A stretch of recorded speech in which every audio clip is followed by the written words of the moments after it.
I pulled up to the curb like always. Same cracked sidewalk, same rusty mailbox, same porch light that used to stay on till I walked through the door. But tonight it was pitch black. That one little detail should have screamed red flag, but I was running on fumes. 18 hours straight in the ICU. My gloves still reeked of antiseptic, and there was dried blood crusted under my sleeve cuff.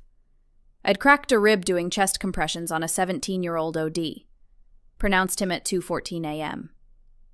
His mom was still wailing when I clocked out. I was too drained to feel anything. All I wanted was to kick off my shoes, nuke some leftover soup, and crash for 4 hours before heading back in. I trudged up the steps, keys on autopilot, jammed one into the lock. Nothing. I blinked. Tried again. Slower this time. Same key, same door. But it wouldn't budge. Just cold metal grinding on metal. Wind sliced through my coat. I knocked. Not frantic, just routine. Because in my head, this had to be some dumb mix-up. Door cracked open. Laurel stood there in my old college hoodie like she'd owned it forever. One hand cradling Mom's white porcelain mug, the other scrolling TikTok. She didn't even flinch. "Well," she said, like I was the one crashing her vibe. "Didn't expect you this early." I swallowed hard. "Key doesn't work." "Yeah, we changed the locks. No, sorry, no explanation. Dad's stressed." "You being here? It's a lot. Time you figured your own shit out." "I need space, too." My mouth went desert dry. "You just changed the locks?" She sipped from Mom's mug. "Look, you've been crashing rent-free for years. Everyone tiptoeing around your moods, your shifts. It's exhausting." I stared. She raised a brow. "You really think you're still part of this family? You're not even in the new will." My heart jackhammered, but my body froze. I wasn't shocked. Not really. This wasn't the first time Laurel talked like I was background noise. I didn't yell, didn't cry. Just stood there, hands limp, bag sliding off my shoulder and thumping the step.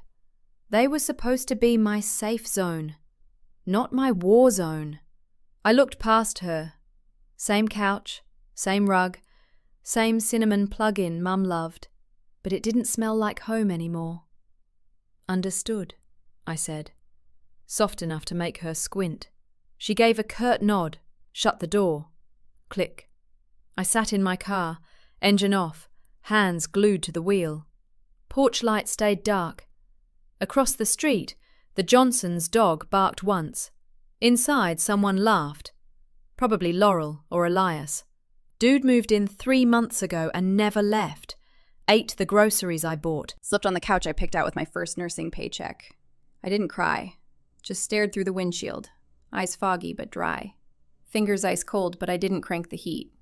Mom used to sit on that porch, flipping medical journals, leaving post-its in the margins. "You'll be better than me," one said. I kept it in my wallet till it fell apart. I turned the key. Engine coughed, then caught. Nowhere felt like home. But the hospital had an on-call room. Plastic mattress, scratchy sheets, flickering fluorescent. It wouldn't lock me out. I slept in my scrubs, shoes still on, duffel unopened. Room smelled like alcohol wipes and burnout. Down the hall, a monitor beeped steady, comforting in its own messed up way. They didn't just lock me out of a house, they locked me out of the story. Laurel took credit for the cupcakes at my 6th birthday. I baked them. Hazel tossed Mom's cinnamon candles 3 days after the funeral. Said they were too much. Found them in the trash, wicks untouched. This didn't start tonight, it just ended here. I dug into my duffel, found the envelope I used for work forms, grabbed a blank sheet, borrowed a pen from the nurse's station. Wrote 1 sentence, folded it twice, sealed it. Morning cracked the sky in thin gray strips. I drove back, parked half a block away, walked up, laid the envelope dead center on the welcome mat. No stamp, no name. Just truth. Waiting. Then I got in the car and waited.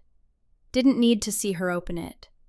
I already knew the look that'd crawl across her face when truth slid into the seat where comfort used to live. Around midnight, I circled the block, pulled into the alley. The loose brick by the porch steps, still there. Mom's backup key. I'd used it the night she died. Came home late from med school orientation. Couldn't find my voice to say goodbye. Key still fit. I slipped inside, quiet, avoiding the creaky floorboard by the hall. Didn't come to fight. Came to collect proof I still existed here. House looked different. Same bones, but dressed up like it had something to prove. Photos I didn't recognise. Vase that never belonged. Wi-Fi network blinked Laurel Strong Home. Air stale. I padded to my old bedroom. Door ajar. Pushed it open. Gone. Everything. No bed. No shelves. No rug. Wall where I'd marked my height. Repainted cold grey. Whiteboard above a new desk. Zoom Westside board 9 a.m. Submit reimbursement. Closet empty. Not cleared. Erased. Only thing left. Faint dust square where my nightstand sat. I sank to the floor. Silence wrapped around me like a shroud. They didn't redecorate. They sanitized. Mom's box of letters, open when you need a reminder, gone. Track ribbons, affirmation book, my first stethoscope Dad gave me when I got into nursing school, all vanished. Through the wall, laughter, Laurel and Elias, wine glasses clinked, reality TV droned. She probably thinks she still belongs here, Laurel giggled. They laughed harder. I pulled out my phone, hit record, held it steady, let their words hang. Not rage, just remember. Tiptoed to the living room. Couch looked the same till I saw my faded UK hoodie draped over the arm, grape juice stain on the sleeve. Mom's chipped white mug in the sink. They never asked. They just took. Laundry room. Mom's chemo scarf, navy wool, gold thread, folded next to bleach like a rag. I walked out, locked the door behind me, sat in the car, couldn't start it, just stared at the house in the rear view. Tears didn't come, but a line did. Sharp. Final. If they can erase me here, I'll build where they can't touch. Opened my phone. Drafted HR. Request extended night shifts. Saved it. Didn't send. Reached into the console, pulled out a green sticker, number 7 in Sharpie. Mom's code. 7 meant you're not wrong. Stepped out, opened the mailbox, stuck it inside the lid. Not a threat, a marker. Then I drove. Didn't look back. Woke with my forehead against the window. Back ached from sleeping upright. House looked untouched, mailbox closed. No one had stepped out. Opened my phone. Started a list. Textbooks, gone. First aid cert, gone. Hallway photos of Mom, missing. Then I did something I hadn't in years. Opened my old Etsy. Password still worked. Purchases tab. Items I'd bought for the house. Lamp from college. Hand-sewn quilt. Mom's church hymn cassette. Seller. EW sales. Listings. Decorative stethoscope, non-working. Antique lamp, minor wear. Hand-labeled cassette, personal. All Laurel's zip. Pickup, my old address. One description, used by a real doctor, sentimental value. They weren't pawning my stuff, they were monetizing my story. Screenshots, every listing. Folder, proof. Facebook Marketplace, same seller, same quilt. Reported till my thumbs stopped shaking. That afternoon, house empty, church, brunch, whatever, I let myself in. Living room gallery wall. Used to be decades of us. Wedding Polaroids, baby pics. Now, Laurel's graduation front and center. Hazel beaming at a garden party. Canvas print. Laurel and Clark, fundraising gala. Caption. Family is who shows up. Not one photo of me. Not even Mom's last chemo session, me holding her hand. I spoke to the empty room. Funny. You erased the one who always did shift inside me. Not a scream. A break. Quiet. Final. Therapist's voice, 2 years ago. Anger doesn't make you irrational. It makes you awake. I was wide awake. Snapped a photo of the wall. Opened the home security app, still guest access. Deleted myself. 1 click. No more silent surveillance. This wasn't revenge. It was reclamation. Side cabinet, bottom shelf, 1 frame, half buried.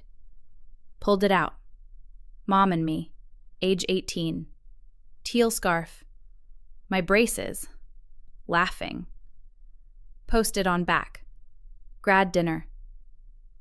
Didn't take it. Snapped a pic. Put it back. It wasn't about what they let me keep. It was what they forgot to destroy. That night, laptop glow only light. Bought a domain. shewasinhere.com. Black screen, white text. This is the beginning of remembering. 2 days. No texts, no fallout. Then buzz. Vending machine coffee in hand. Message from an old undergrad friend. Didn't know your sister's event was today. Gorgeous venue. Facebook. Family brunch album. Dozens of pictures. Floral centerpieces. Laurel center stage, hand on Dad's shoulder. 1 seat, single daisy. Caption: in memory of those who drifted but once cared. Laurel wore Mom's piano pin. Comments: real family shows up. Some people vanish when it's hard. Family group page. My name? Gone. Like I never existed. Typed a comment. Deleted. Typed again. Deleted. Silence, when chosen, hits harder than screams. That night, coworker DM'd a screenshot.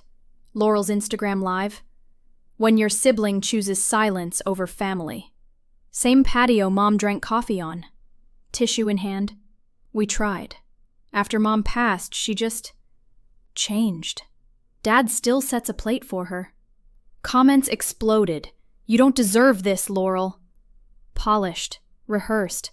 Sad girl filter. I replayed it 3 times. She'd buffed my eraser till it gleamed. Didn't get mad. Got quiet. Next morning, badge still clipped to scrubs, I hit the venue. Garden-style event space. Staff hadn't cleared. Display board. Maddox journey timeline. Laurel's volunteer work. Quote from Clark. The daughter who stepped up. Section. Maddox children. Only Laurel and Caleb. Lady in floral apron. You at the Maddoxes? Thought there were just 2 kids, I smiled. Something like that. Grabbed a brochure. Slid it in my bag. People don't need lies to erase you. They just need everyone else to forget. Back home, folder proof. Subfolders. Public narrative / private reality / legal implications. They wrote the story. I walked away. They suffered. They picked up my pieces. They're not villains. They're authors. I just never got a pen. Emailed venue, request archived footage, Maddox event. Attached ID. Hit send. 11:42 a.m. Bank alert. Low balance. Joint account ending 4982. Mom's name on it. Our safety net. Untouched since the funeral. Logged in. Balance $0. Last transaction. Full withdrawal. Authorized family executive. Laurel. Called the bank. Held through Vivaldi. Rep. Funds transferred for household maintenance. Verified by Laurel. Cold slid under my skin. They used Mong's legacy to patch the cracks they made. Called Dad. Thorn. He sighed, like my name was homework. Asked about the account. We agreed you wouldn't stir shit. You lived rent-free. Laurel's done more than her share. I paid plumbing. Groceries, fix the faucet, you were an obligation. Hung up. Silence on the line felt like staring into a canyon. How do you argue with someone who rewrote the math of love? Drove back, not to retreat, to think. Remembered the faucet, dripping. Hazel rolled her eyes. I spent $48.32 on a valve and wrench. Fixed it myself. Glove compartment. Receipt still there. Folded twice. That slip wasn't about money. It was proof I showed up. I pulled into the driveway. Saturday. Then I did something crazy. Opened the trunk. Pulled out the old Polaroid camera Mom gave me for my 16th. Still had film. Walked to the front door. Knocked. Laurel opened, mid-sentence on the phone. Froze when she saw me. I held up the camera. One photo. For the record. She scoffed. You're trespassing. I smiled. Key still works. Dad appeared behind her. Thorne, leave. I raised the camera. Flash. Polaroid spit out. I waved it till the image bloomed. Laurel mid-eye roll, Dad mid-scowl. Tucked it in my pocket. Proof I was here. Walked back to the car. That night, SheWasInHere.com went live. Black background, white timeline. Age 6. Baked cupcakes. Laurel took credit. Age 18. Fixed faucet. Receipt attached. Age 22. Slept in on-call room after lockout. Age 25. Mom's account drained. Bank statement.